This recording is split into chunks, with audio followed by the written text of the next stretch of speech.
Lesson plan की series में आज है हमारा टॉपिक कॉन्स्टिट्यूशन डिज़ाइन। ये है टॉपिक नंबर 3 जो कि हम आज स्टार्ट करने वाले हैं। तो चलिए स्टार्ट करते हैं आज का टॉपिक। सबसे पहले हम बनाएंगे जनरल ऑब्जेक्टिव्स, जिनका मतलब ये है कि इस सब्जेक्ट को पढ़ने के बाद बच्चे क्या क्या कर पाएंगे। तो यही है, ये आप सेम बना सकते हैं सबके लिए, सारे जितने भी टॉपिक्स हैं उनके लिए, कि सिविक सेंस, पॉलिटिकल कॉन्शियसनेस, ये सब। उसके बाद हम आते हैं स्पेसिफिक ऑब्जेक्टिव्स पे, यानी कि चैप्टर पढ़ने के बाद बच्चे क्या करने के लिए रेडी हो जाएंगे। तो to know about the making of the constitution, और they will also aware about the features of the constitution. ये हम इसके स्पेसिफिक ऑब्जेक्टिव्स बना सकते हैं।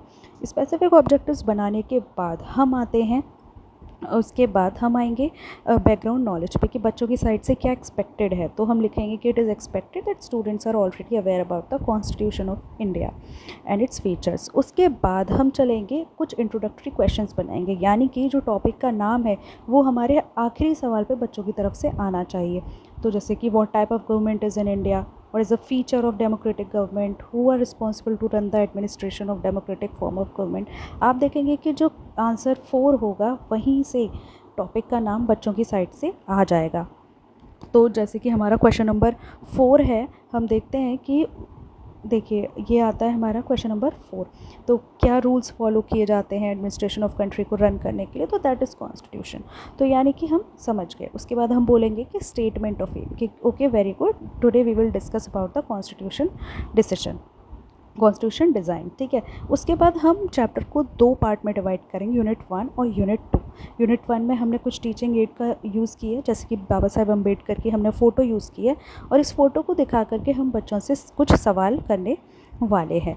ठीक है, सवाल कर लेंगे हम। उसके बाद हम इसके जो है वो ये उसके कुछ सवाल हैं जो कि आपको बनाने हैं, जो लिखने हैं डेवलपमेंटल क्वेश्चंस। उसके बाद हम इसका नरेशन लिखेंगे, यानी कि जो भी कुछ हमने डेवलपमेंटल क्वेश्चंस पे पूछा है उसका सार हम यहाँ पे नरेशन में लिख देंगे। ठीक है। कॉन्स्टिट्यूशन लीगल फ्रेमवर्क होता है and bases structure of polity the constitution, ये आप पॉज करके इसको लिख सकते हैं। देन हम आएंगे इवेल्यूएटरी क्वेश्चन, मतलब बच्चों ने कुछ सीखा या नहीं। तो ये कुछ ब्लैक बोर्ड इवेल्यूएटरी क्वेश्चन है जो हम यहाँ पर लिखेंगे, कि what is meant by constitution, who was the chairman of constituent assembly.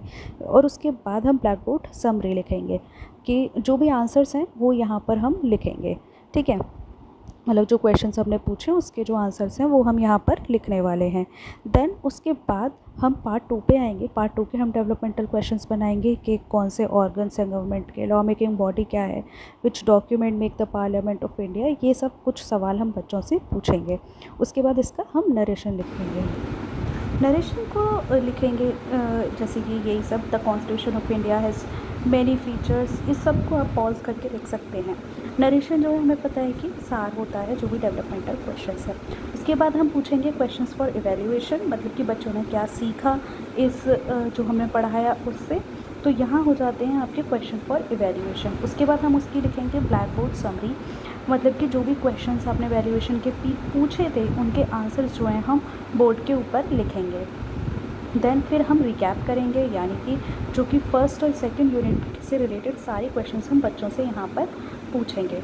ठीक है। तो ये था हमारा बीएड का लेसन प्लान। आगे भी आने वाले लेसन्स में हम और भी लेसन प्लान देखेंगे। Thank you very much.